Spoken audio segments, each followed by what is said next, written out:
Margo, thank you so much for joining me today. Thank you for having me, Dana. So, I'd like to hear, before we get into all things funnels and marketing, I'd love to hear about your branding journey. How did you get to where you are today? It's been an interesting journey. So what I do now is I am an email marketing strategist and sales funnel copywriter. So that's kind of the end point of the journey as far as we know it. I call it the work in progress because as a brand, you're kind of ever evolving in your journey. Um, but what I do now is helping trained experts sell their coaching courses and services with adaptable sales funnels that grow alongside their business and brand as it's growing. But where I started was as kind of the freelancer journey. I started out as just a copywriter, and I would write website copy or blogs content or email copy, kind of the Jill of all trades. And I mean, you know this better than anyone, Dana, but when you brand yourself that you're marketing to everyone, you're marketing to no one. And I think that a big part of my journey was getting comfortable with the discomfort of kind of putting my stake in the ground and saying, this is who I am and this is what I do and this is who I do it for. And I think at the beginning, I was a little nervous about, if I'm being completely honest, when I started my business, I was a little nervous about doing that because I wanted to feel and seem accessible. And then after I served better and better clients, I realized the clients that I really wanted to work with that were very purpose driven, also had a budget, which is helpful. That were just really doing big things in the world. They didn't want to work with a generalist. They wanted to work with somebody that knew their type of business, that knew how to help someone just like them. And so that was when I went from kind of this freelancer concept to actually niching myself down. And for a while, I worked just with wellness businesses. So I only worked in the wellness industry. I worked with some Manhattan-based tech startups that are kind of like the Uber of massage therapy and wellness, so to speak. And I worked with multi-location chiropractic clinics and massage therapists. I was very focused on the wellness industry, because that was the way that I had come into marketing, was from being a part of the wellness industry myself. And then again, things started to expand and evolve, and I grew my skill set, and I started to really focus and emphasize on email marketing, which I was very intimidated as a wee baby copywriter at the beginning, because it is heavier on analytics and metrics, and you can really track whether things are working or not.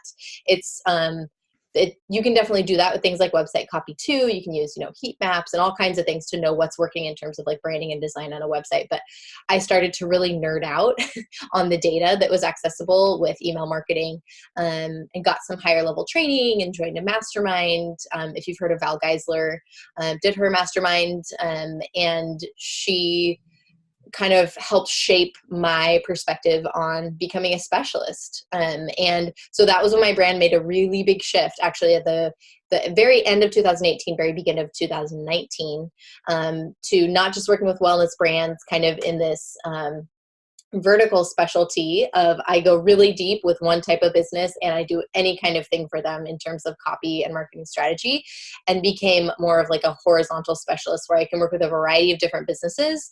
But email was really my focus. So then over the course of 2019, got the opportunity to work with some amazing businesses once I kind of decided that that was my brand and that was going to be my branding, was focusing on email marketing and sales funnels. And that kind of brings us to where we are now in 2020, where I get to work more in a high touch, high end capacity with my done for you clients, but still focused on email marketing and sales funnels. And then also working on a group program capacity. But it's definitely been kind of a fun journey as I kind of reflect back on it. And in the moment, it always feels like I'm just, what's the next right thing for the brand? But over time, it's niching further and further and further down. And I think that really helps my audience, the people that are aware of me in the world, that are on my email list, that see me on social media, that it becomes that broken record, so to speak, in a good way of, this is who she is, this is who she does it for, and her branding is getting more and more clear over the years. I love this distinction about the horizontal specialist versus the vertical specialist. I don't think I've heard anyone present it that way before. And I think how that evolution and how you're just getting more and more niche with what you're offering, while others may be getting more niche with who they're offering it to. I think that's really interesting. I also think that, like you said, the freelancer mindset of, oh, sure, I can do that. Sure, I can do that. And that's how I know I built my company, is the authors just kept needing more and more and more of, they needed more marketing support, they needed more social media support, but we always kept this niche of only working with authors and publishers. So it's interesting to hear how different people grow differently. Absolutely. I'm curious about, what was the catalyst that got you more focused on email marketing? So you're doing all of the freelancing, writing website copy, marketing copy. What drew you to email marketing? What was the catalyst for that? That's a great question. I think there's two answers here. One is more customer focused and one is more internal, and what made sense for the business. But in terms of customer focused, people need it, right? Like, people need specialists to come in and show them exactly how to succeed with email, and to make it less of a guessing game, less of a thing that's on their to-do list that they know that they need to nurture their audience. They know that they need to guide them through a journey using email as one of the touch points, right? Like social media, email, paid traffic, earned traffic. There's all these different places, but ultimately email needs to be part of that ecosystem that you're creating. So helping it to become not just something that's part of their to-do list, but that's actually something they have a strategy and a system for. So that's kind of the first answer, is that people need the support. The second answer, though, this might sound a little bit more maybe more internal and more selfish of a reason why I started specializing in email. But to a lot of people, marketing and copywriting in particular are more of a soft skill, right? I'm not a surgeon that is coming to you and I'm like trained as a surgeon and I know how to like heal your leg, right? Or I'm not a engineer that can come to you and help you build a bridge. It's not something that you can look at and say, like, they built that bridge for me. There's a little bit more, people might say, subjectivity to it, even though you and I both know that we can like measure results, right? We can measure for conversion copywriting, which is what I do.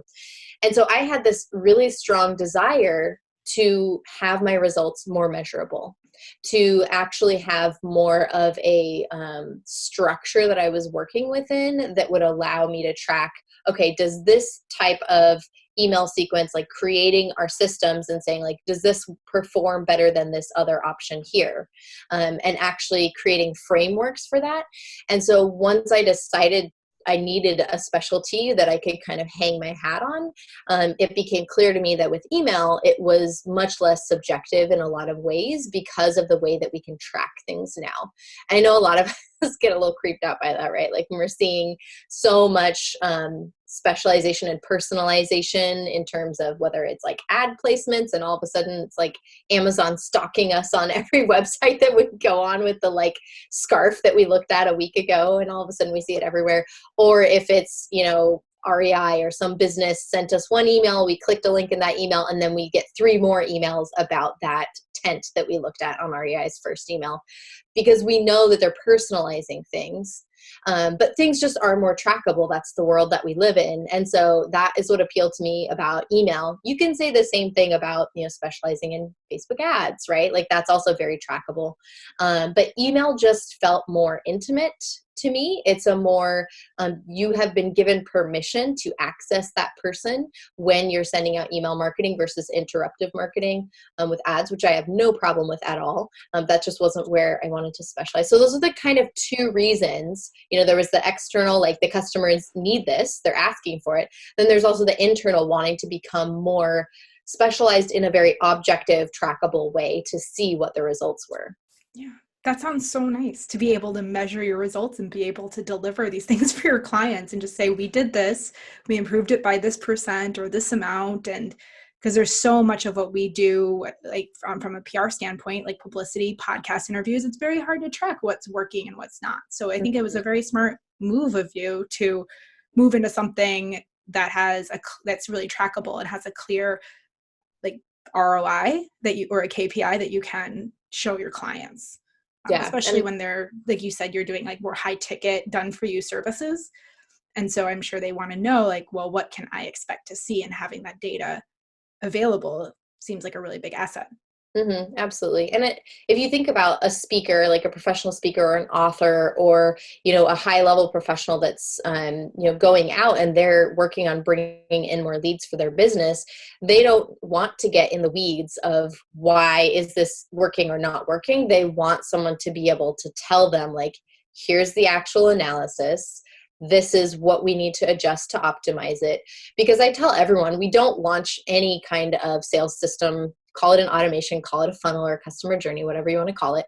We don't launch those and expect that every single piece of it is going to be firing on all cylinders from day one. We are going to go in and we're going to see what's working best, what needs some adjustments. We've made a hypothesis when we do our research process, but we may need to adjust that. We may need to optimize it later on down the line. And that's why we always, we follow our clients for a month after their launch, and we do a wrap up with them to make sure that they have an idea of how to move forward from there. We don't just kind of hand them like, here's how to sell your product and then walk away. But yeah, it is really nice to be able to say, like, you don't have to worry about that piece because we're going to help you analyze and measure it. Cool. I want to come back to that audit piece of it, like the thing that you do at the end. But first you said something where you're talking about tracking and how the Amazon tent follows you around the web. So when you're looking at personalizing your email marketing with, tags or clicks and things like that, what balance do you find as between being personal and being maybe creepy? Same mind. Yes. So this is important. And if you look at the statistics in terms of email personalization, the more that you personalize, the better your results are going to be, especially when it comes to click-through rate and when it comes to engagement. And often as well when it comes to sales conversions. But you bring up a really important point that you do always need to be aware of the creepy factor when you go farther with personalization. A really good example of personalization done well is what I call a win-back email, and what you all listening have probably experienced in an e-commerce business when you get a cart abandonment email. So you're on Everlane or Nordstrom.com and you're shopping for a new pair of shoes. You add it to your cart, you go to find your wallet, you start to second guess it, and you don't end up buying it. Well, then they send you an email miraculously a little while later and letting you know that you forgot, oh, hey, your shopping cart, it's still here. Do you want to make the purchase? And we've all experienced that. I think now that online shopping is just so ubiquitous, we're all doing it. And so that same type of flow, whether or not you think that that is nice or annoying when it comes to e-commerce stores, is something that people that run information-based businesses, so experts, coaches, authors, speakers, can all have built into both their nurture sequences and any sales funnels that they do. And essentially what you're doing is you can set up your email service provider without getting too techie on you. You can set it up so that when people click through to view something inside of that email sequence, they automatically get a tag. And then as soon as they're tagged with that tag saying that they clicked through to the application page for your program, or they clicked through to look at the page where you're selling your book, that you actually are going to automatically send them another triggered email that's going to let them know, hey, I noticed that you were checking out this thing and that you didn't make a purchase yet, because you can set that up on the back of your email service provider as well, so that they're not going to get this from you if they click through, but they did make the purchase, because this should only go to people that didn't yet purchase or apply. And you can let them know, I'm here to help or answer any questions that you have. For some of my clients, we set it up saying, you can find me on Instagram and send me a DM right now. We include a link to their Instagram inside the email. For some of them, it's you can email my support team and they're available these hours and these times a day. For some of them, it's a messenger, right? Like you're going to put a link directly to a chat bot so that they can chat immediately. It just depends on the business. But that's personalization done well, because we're having empathy for the customer at that point in their customer journey. When someone is at the stage where they have been reading, they've gone from problem aware, so just knowing that they have an issue that they want to solve or that something in their life that they wish could be better, to solution aware. You've started telling them about what you do and how you can help, probably maybe on a webinar, maybe on your email sequence, maybe on your social media copy. And now they've come to that point where they've clicked a link saying, okay, I'm interested enough to put skin in the game to go check out this page where I can actually purchase a solution to this problem that I'm now aware of, or at least learn about it, and maybe I'll think about purchasing it later. If they've decided to click that link, that tells you that they're in a place with high intent, but that doesn't mean that they're ready to buy. They might still have a lot of questions. So instead of just driving hard at the sale, we need to have some empathy here and think about, what might they need from me? What might they need from my business in this moment? Most of the time, that's simply some answers to questions and hand-holding, yes, but bigger than that is availability, feeling like there is someone there for them, because most people aren't going to send an email saying, oh yeah, I have these 14 questions, could you answer them for me right now? But they will feel that personal touch of you reaching through the screen and saying, I get it. Most people aren't ready right away. What questions do you have for me? So that's personalization done well. I also think that something everyone that's listening can start doing right away is including people's first names, so their subscribers' first names, more often in the emails they're sending out. And this starts from way back when they opt in to your list, and then it carries through your weekly or monthly or bi-weekly broadcast emails that are going out, all the way through to your nurture sequences and your sales email sequences or sales funnels. But you need to start with an opt-in that gathers that information. A lot of people have different software set up where it's only gathering the email address when they get people onto their email list. And it's really simple, but also needs it at the front end to just gather their first name to go with that and be personalizing the emails with first name. Other things that you can do that are fairly easy to set up are tagging. So setting up tagging in your email service provider so that you give someone a tag when they complete a certain behavior. So you could think of it like, if I'm a Boy Scout, I got badges on my vest, right? Or a Girl Scout, I guess, in my case. So the tags are almost like badges on the vest, right? They get the vest when they become an email subscriber. Everybody's got a blank vest. All we know is where they opted in. So maybe they got one little badge saying where they opted in. Then when they start clicking links inside of your email sequences, maybe they click through to blog posts. Maybe you are a financial coach and expert speaker and author. And maybe you specialize in both tax and small businesses. And maybe as they're reading your weekly emails and you're sending out ones that have links to podcast interviews you did or YouTube clips or blog posts about taxes, they tend to click through to more of those links, but they're not really clicking through to the ones that are related to small business finances. So it's very simple to give them tags that say interested in tax finance information. Then later on, when you're going to be starting a promotional campaign, you can make sure that you're targeting your emails or personalizing them to send more of the information about tax information to those people that have that badge on their little vest that identifies them as having that tag. I know it's a silly analogy, but people tend to get intimidated by email marketing because it has so many layers of complexity. And so just breaking things down very simple to know what's a tag, what is a segment, I think is really important. So those are some places that people can start with like right now. If they are thinking as they're listening, if you're thinking, wow, that's a great idea and that would be so simple to do, but I don't even know what tags to start with. So there's a couple places you can start with that. The first one is thinking about what I just mentioned, which is what are your content themes? So what are the things that you're talking about the most often in terms of valuable educational content? Typically, I wouldn't recommend having more than 3 or 4 of those. You might have like various other recommendations for branding, but I don't recommend going outside of that.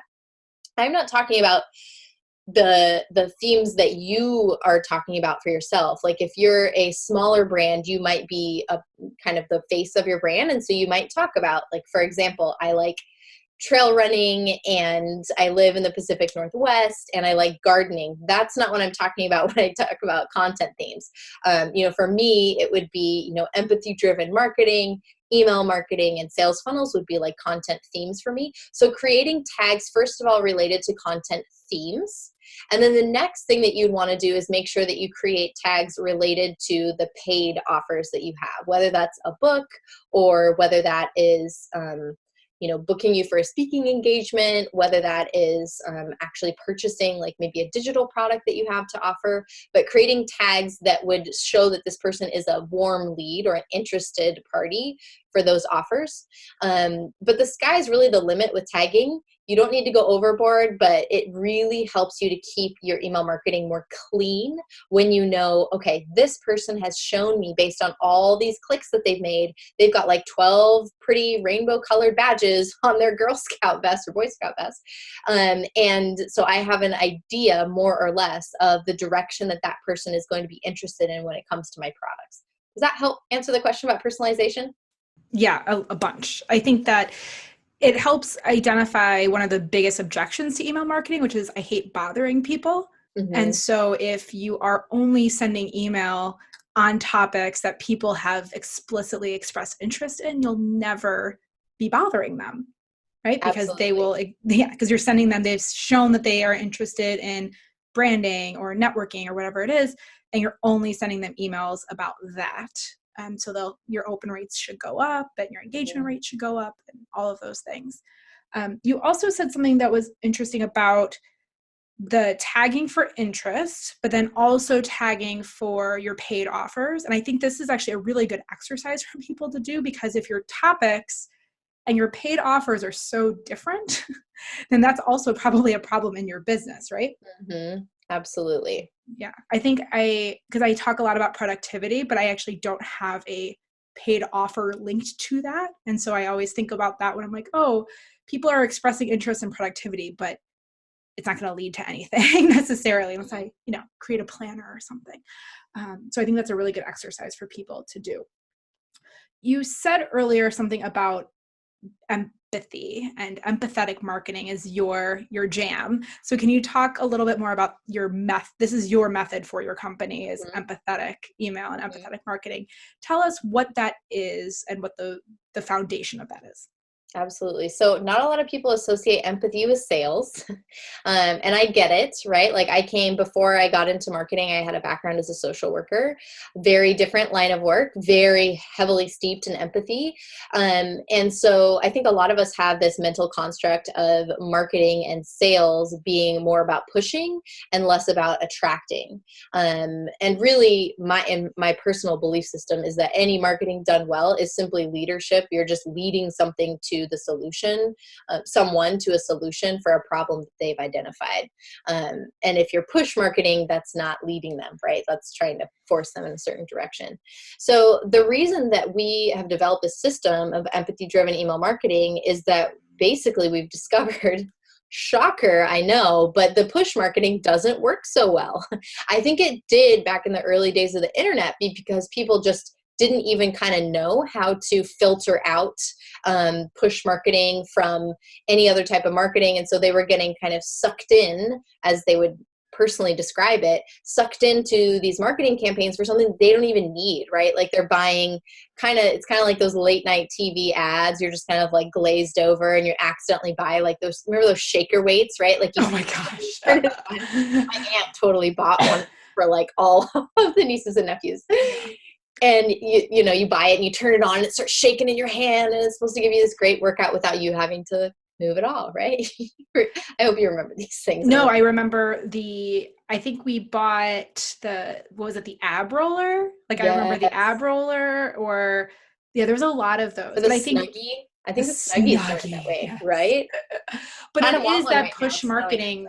But push marketing was the commonplace. Like I don't remember whether it was on commercials or like I'm thinking pre-internet for all the young millennials are like, what? But like I don't remember a lot of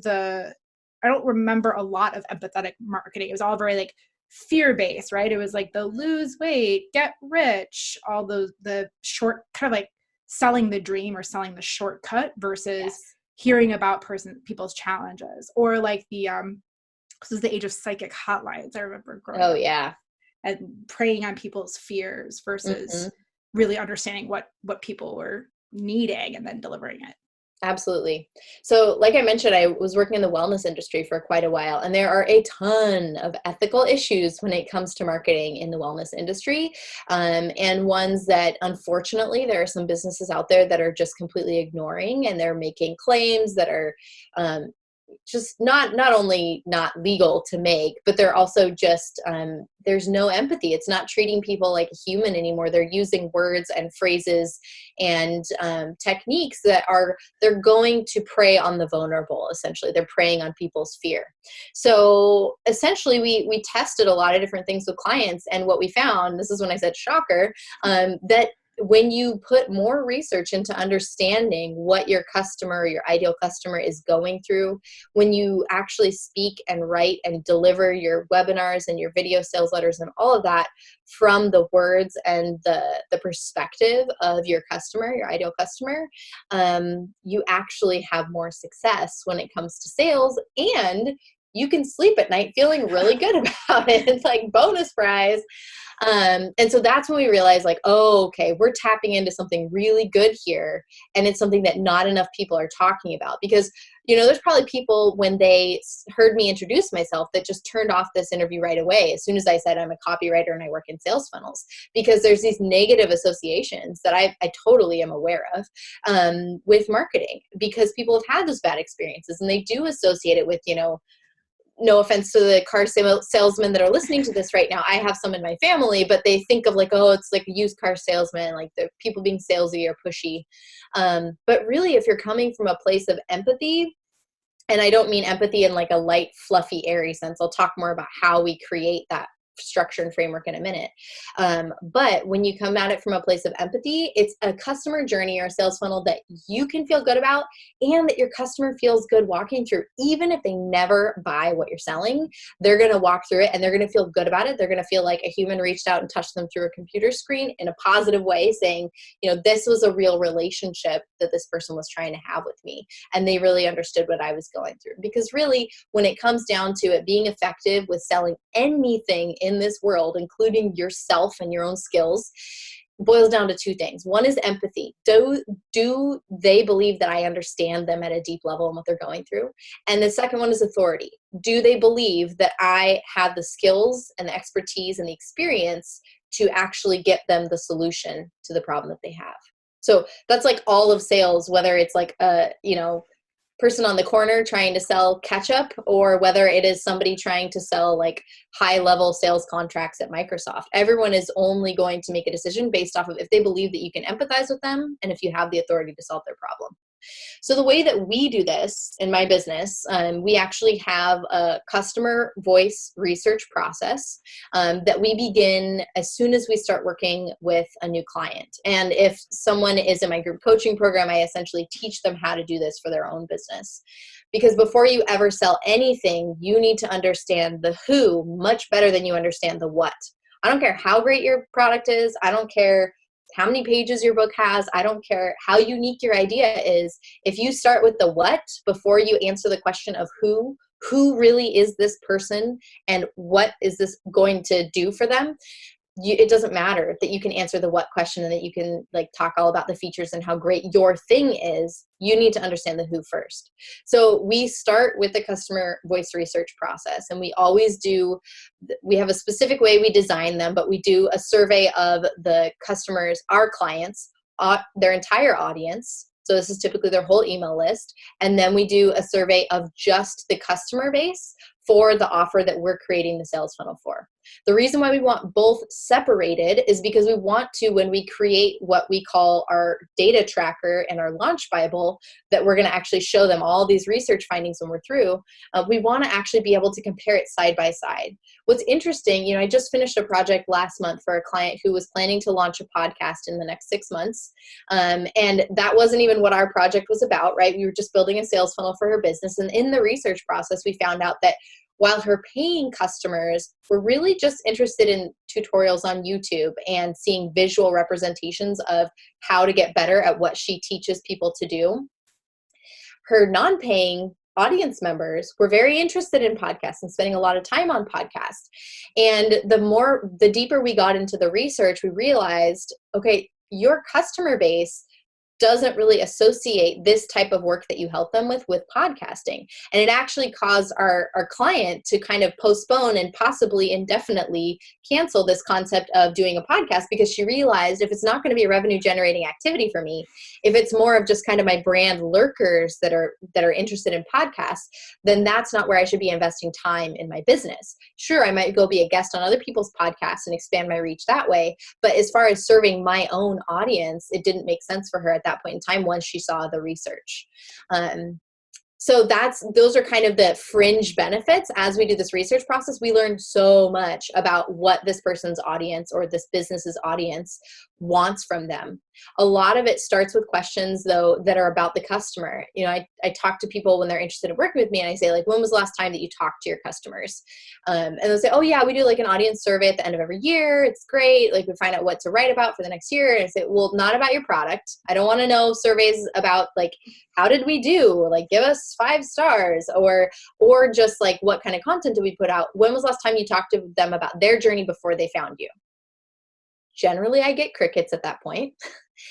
Because unless it's a business where the person is getting onto sales calls with people or something of that nature, they're not getting the chance to talk to the person or to get information from the person about what happened to them before that led them to find them in the first place. So the surveys that we design are really focused on those 4 key areas. What was going on in your life that led you to look for a solution to the problem? Then, you know, when you found us, what was the journey like once you found us? Where did you find us first? And then where did you go next? Maybe you heard about us on a podcast interview. Did you then go and, you know, binge read all of our blog posts? Or did you get onto our email list and you start hearing about us via email? We want to know what's working in the business. Even though I'm quote unquote just building a sales funnel for my clients, I want them to be able to actually put their money and their effort behind the activities that are going to generate revenue for them in the future when they're going out to get more leads to bring into the funnel that we're creating. So it's this holistic ecosystem. Then the next thing that we want to know is, what are the biggest hesitations when it comes to the customers? What are the biggest hesitations that they had about purchasing this person's solution? And when it comes to the audience, what are the hesitations or reasons why you've never invested in some solution to this up till now, right? Because those people aren't customers yet. That's a big one, because we want to know their hesitations. And this gets at all the answers that are one layer beyond the answer of, well, I just don't have the budget, or I just don't have the time. Because we have specific ways that we've tested over time where we can get more information from people than just kind of those blanket answers. And then here's the kicker. This is kind of the piece de resistance of this whole process that helps us approach building the funnel and their email marketing from a place of empathy. Is the 4th thing that we always drive at is, how did you overcome those hesitations that you had and ultimately end up purchasing or investing in whatever the paid product is? Because for the customers, who obviously are the ones that we're asking this question of, they will be able to tell you exactly how to communicate to them. They're basically walking you through the entire journey that you're going to create for them with your marketing.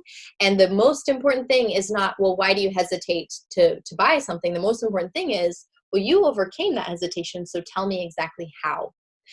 And then what we do is we boil all this down and we create a launch Bible for the clients that has a whole bank of copy that they can then refer to for the next, 5 to 10 years in their business, as long as they're staying focused in the niche that they're in.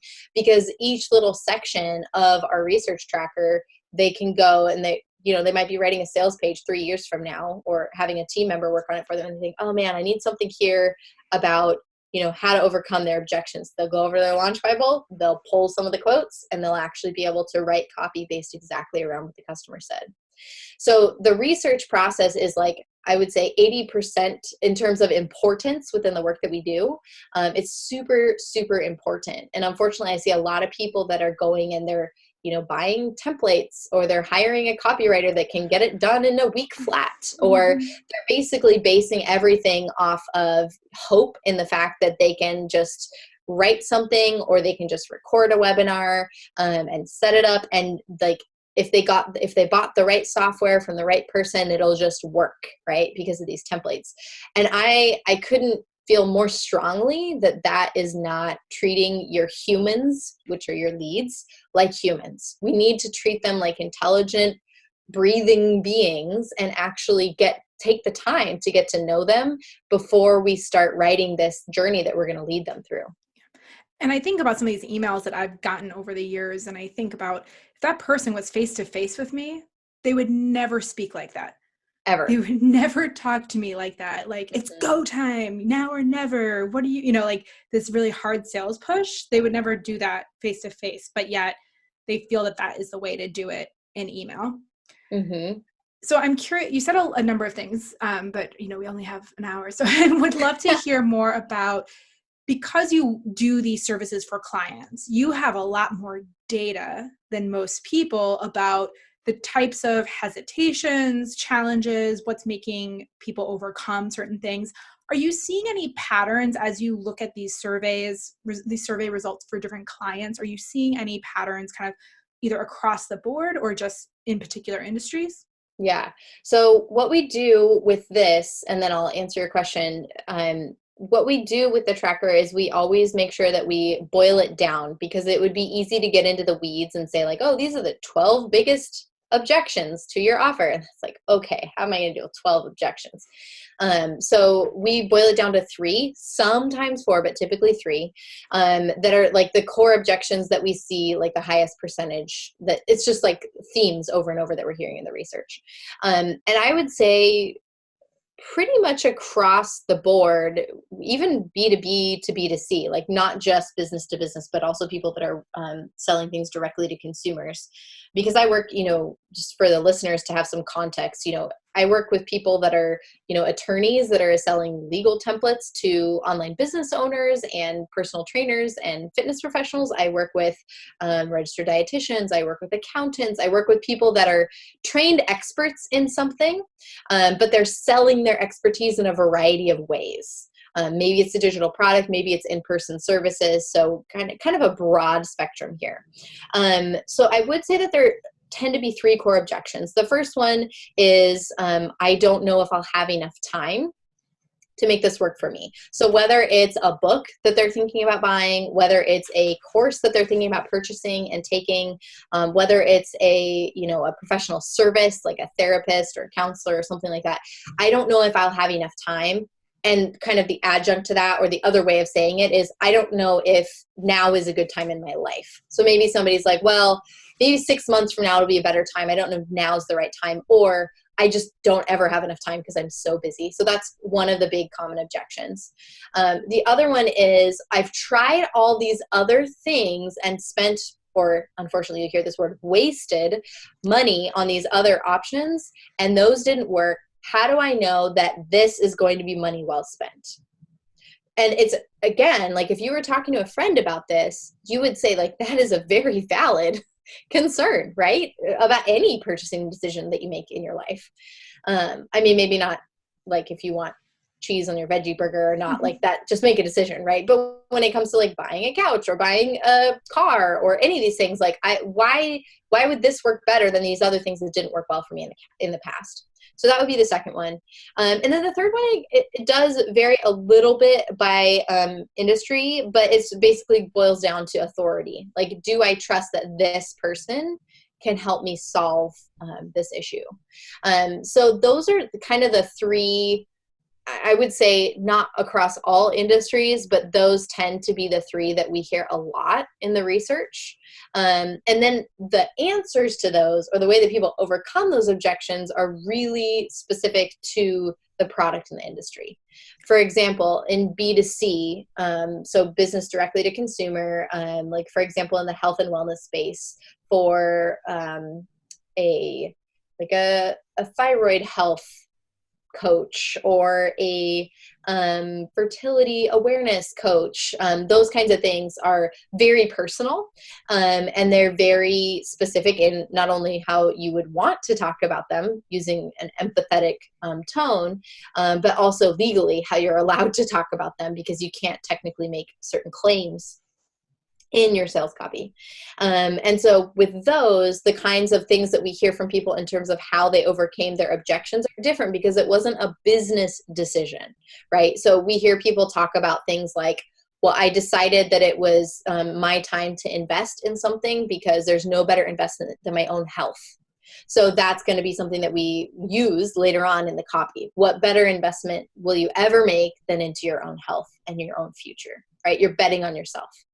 But then when you go into B2B, then you're going to be dealing with different kinds of objections. For example, if you're selling a book or selling a course to somebody who's more at the CEO level of their business, even if it's a very small business, so like you or I, Dana, right? Like if someone's trying to sell something to us, you really have to convince me this is worth my time.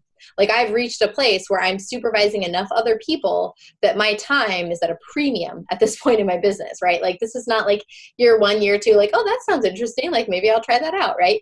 So once you reach that place, if you're marketing to that person at that B2B level and one of their core objections or their core hesitations is, I don't know if it's going to be worth my time. And I don't know if this person has the authority to actually lead me through to this solution at the high level that I'm already at. Maybe they've helped these other people that are more beginners, but I don't know if they can help me at this high level. So then if those are the objections, then social proof becomes critical, and not just having testimonials and case studies from like Gina and Joe, but having testimonials and case studies from more of those influencer level people where somebody can look and go, oh, okay, if somebody at that high level was able to get this result from this product or this book or this program, then it might actually help someone like me too.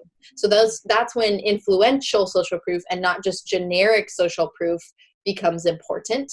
And then also the time factor. So being very clear on the amount of time that something's going to take, and sharing examples from the past of how much time other people have spent on it, and when people have had like a team member do part of the work for them, right? Like making sure that it's clear, who is going to have access to this in addition, like if this is a product, is there anyone that will have access to this in addition to the CEO or the business owner? Can an OBM, an online business manager, or a VA, a virtual assistant, also help them to implement some of this solution?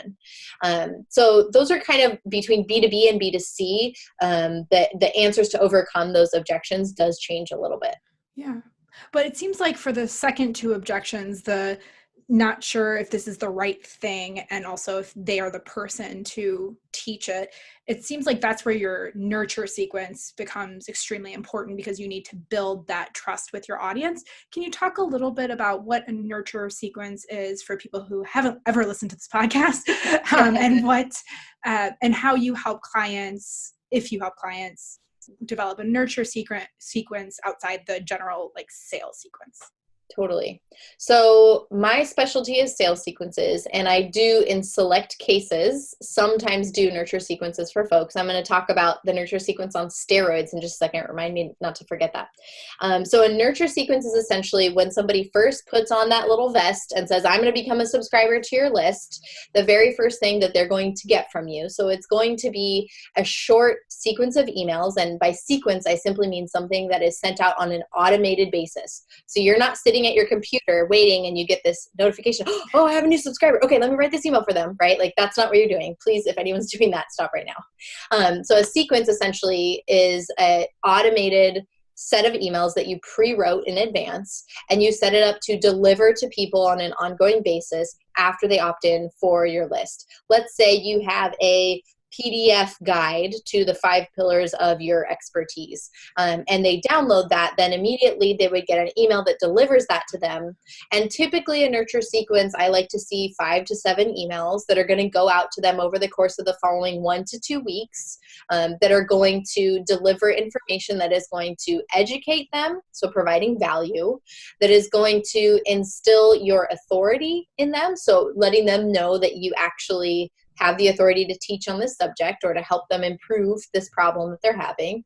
And then also making sure that you are showing empathy, that you understand what they're going through. So either you've experienced it yourself, or sharing client case studies and letting them know that you have watched someone walk through this challenge and you understand it at like a deep gut level, even if you've never actually walked through it yourself. For example, I have a client who's an attorney, and so kind of sharing that type of like empathy or hero's journey of like, I used to have this problem and now I'm here.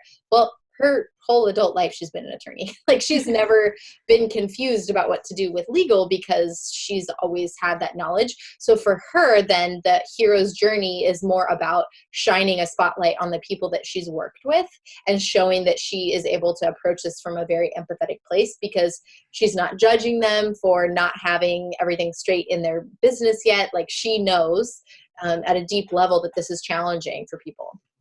So essentially that's what you're doing with the nurture sequence. And then the nurture sequence, I always like to have some opportunities for people to see what your paid offers are, whether those are products, services, or digital products. It's like somebody walking into Mercedes-Benz dealership and asking to sit down and talk to a salesperson, or Tesla, or whatever you guys are most interested in, right? I probably wouldn't buy a Mercedes-Benz, but walking into a Tesla dealership, I don't know if those exist. I think you buy it online. This is derailing, but anyways, you walk into a dealership, you sit down with a salesperson, and they just want to show you like pictures of their kids and talk about your weekend, and they never actually show you the cars. Like, I'm here to try to buy a car. Can you please show me? And so that's how it feels when someone's nurture sequence has zero sales focus in it. If you've ever been, maybe this is something you've experienced, Dana, being on someone's email list for like 6 months and you're like, I still don't know what they sell. Like, I don't know how I can give them my money. And that's email marketing gone wrong, because we are all paying money to maintain these lists of subscribers, and I like to call them community members, but to maintain these lists of community members and have the access to send them emails all the time. So if we're not earning some kind of revenue back from that money that we're spending, because people don't even know how they can pay us, then we're doing our business a big disservice. So I do like to have, some things that you can look right now. If those of you listening have a nurture sequence, go today, open it up and see, do you have some form of social proof in every single email? Social proof can include a statement like, I've helped over 1,000 men to date get in control of their health again. That's social proof. Social proof is also quotes from clients, testimonials. Social proof is also, you can use screenshots, right? Like we're in the 2020s, folks. Screenshots are a thing. So just get used to it. If you think it looks tacky and unprofessional, you're going to have to get over it, because it's there, right? So you can use screenshots for social proof also in your email sequence. But go right now today, check and see if you have social proof in every single email. The second thing is check to see if you give them an opportunity to segment themselves, which is what we talked about earlier in personalization. So a place where you have links that they can click to identify what they're most interested in getting more of from you. So that's the second thing to check for. If you don't, you can easily add that. I like to add that to emails 1 and 2, so that if they didn't click a link in the first email, you give them one more chance by the second email, and then you kind of stop hounding them about it after that. And there will be people in your audience that never self-segment, and that's fine. We just want to have it as personalized as possible when we have the opportunity to. And then the third thing that I want everyone to check for when they get off of listening to this, or maybe they're doing it right now while they're listening, is to see if you are telling people how they can buy something from you. They know that you're a business, so don't be uncomfortable with sharing how you help. Okay, don't be vague and say, oh, I help, men over the age of 50 get control of their weight in midlife. You need to let them know, how do you help people do that? Do you sell a book? Do you sell a workout program? Do you do one-on-one coaching? What is it that you do? And provide a link where they can go find more information. And then, of course, if you were listening carefully at the beginning of this episode, you know that once they click that link to get more information, you should be applying a tag to them that says interest, and then whatever the product is that they clicked through to find out more about. You are validating so much of my welcome sequence right now. I'm very happy. Yay, I love to validate you. Well, it was something I experimented. I used to send weekly emails, which I love writing. I think we're one of the rare breeds that really enjoy writing emails. Mm-hmm. And it just became a lot more cumbersome to keep up weekly. And so I switched to monthly, but I was like, I have all these emails that I think are really good, and people who are just now signing up for my list will never see them. And so I started putting them into it's like a 6-month welcome sequence. But what it does is, if people, there's like 3 emails related to personal branding. If they click on anything in that's related to personal branding, then they go into a sales sequence for the personal brand masterclass. If they don't, then they get a series of emails relating to networking. And then if they click anything there, they'll get a sales sequence for the master networker. And of course, if they register, then they get booted back into the regular nurture sequence. So I think that what you were saying before about just really giving people an opportunity to do business with you, but also listening to what they're interested in, I think is the the balance. Yeah, absolutely. And what you just described is basically the nurture sequence on steroids that I wanted to make sure to touch on. So Okay, talk about in it. the industry, we tend to call it a forever funnel or a never ending broadcast. But essentially, once you've got your 5 to 7 email standard nurture sequence down, and I do want to mention here, some people have this mistaken belief that you need to have a different nurture sequence every time you create a new content upgrade or opt-in offer or lead magnet. You don't need to do that, guys. Just make the first email general enough that it says like, thanks for downloading my free resource. And then it applies to everything that you send out. Like, don't make things overly complicated for yourself here. But once you have that standard nurture sequence, then setting up a forever funnel is essentially what you just described. Basically, you want to figure out what are your top most popular pieces of content and make sure that they're the most popular pieces of content, not just by what Google Analytics tells you and your statistics, but also make sure that they're the most popular for the things that you want to focus on in the future. Because if you used to sell something that you no longer sell, and that's one of your most popular blog posts is talking about that product, well, then of course that does not need to be in your forever funnel. But like, for example, we just got done creating one of these for a client. So we rewrote her nurture sequence, which was 7 emails. And that went out over the course of 1 week after somebody opted into her list. And then every week thereafter for almost a year, so almost 50 emails, then they're getting an email from her. And we were very specific in how we ordered them because we wanted to make sure that we weren't too heavy on one of her content themes for like multiple weeks at a time without touching on the other content themes. So we interspersed her 3 or 4 content themes throughout. But now she doesn't have to wonder like, oh man, all those new people that are opting into my list, like when are they going to, I don't want to have to worry about sending an email out every week. And the goal is like over time, the vast majority of her list is going to be opted into this forever funnel. She gave her, first we like to give your current email list the opportunity to opt into it because we want to get as many of them as possible in it as well.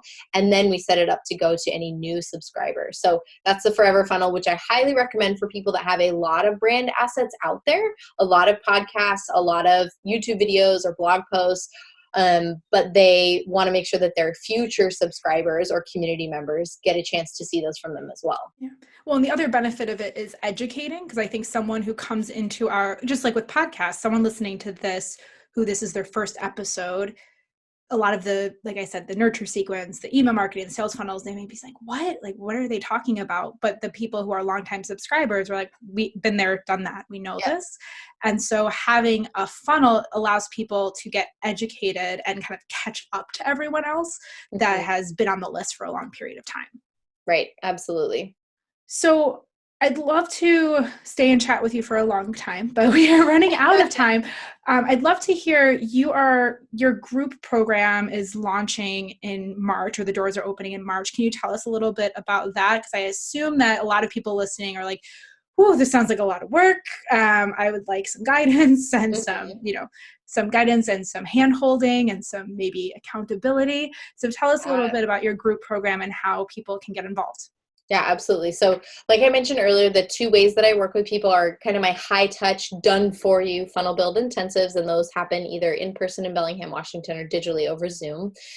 Those are for people that are, at a place in their business where they really want the expert to come in and do it for them. But my other big focus is my signature group programming course, which is called the Trailblazer Toolkit. And the group program is called the Trailblazer Toolkit Expedition. So basically this is a small group of people that I actually walk them through how to sell their course, so online course or coaching program, using an evergreen sales funnel. So I teach them how to set it up using either a webinar or some type of short video workshop or lunch and learn and putting it onto a sales system. And all the people that come into this program are typically people who have launched something in the past kind of on the fly or by the seat of their pants because they knew it was something their audience needed. They had this knowledge. They wanted to get out there into the world, but they didn't really know how to actually sell it in an organized fashion, and then how to go back and audit that launch or that promotion to measure and track their results. So in this program, it's a 4-month program, and I actually walk people from start to finish through actually identifying exactly what I was just talking about with the research portion, exactly how to do this empathy-driven messaging to make sure it reaches their audience, then how to set up the sales system to sell it on a consistent basis so that rather than having this this other arm of their business, right? Where they're, whether they're going out and doing speaking engagements, or they're serving one-on-one clients in some capacity, or they even have like a day job, for example. And it's hard for them to figure out and allot the time they need to actually marketing their course. And so it just kind of sits on their website, collects dust, and they're not actually selling it on a consistent basis. So that's what this program is all about, is taking that amazing product that you created, brushing that layer of dust off, revamping the program a little bit, but the biggest focus is on the marketing. It's not about how to create your first course. Most of my clients and students that come into the program have already done that, and they've gotten amazing products. So it's about helping them sell it and how to sell it on a consistent basis and audit their sales process on a regular basis. Very cool. And I will link to that in the show notes. And it also just reminded me that we didn't even get a chance to talk about the audit. So I'm going to also link to a great video that Margo did about auditing your sales funnel and auditing your launch after it happens, because I thought that was really, really helpful, because if you don't evaluate what worked and what didn't, you're doomed to repeat those mistakes. Yeah, absolutely. I think a lot of people talk about how to sell something and how to market and promote it, but then they don't really tell you how to know if what you did worked. And that's equally as important, if not more important. 100%. Well, Margo, thank you so much for sharing your wisdom with me and our audience. And yeah, thank you. Okay, you're welcome. Thanks for having me, Dana. Thank you, everyone.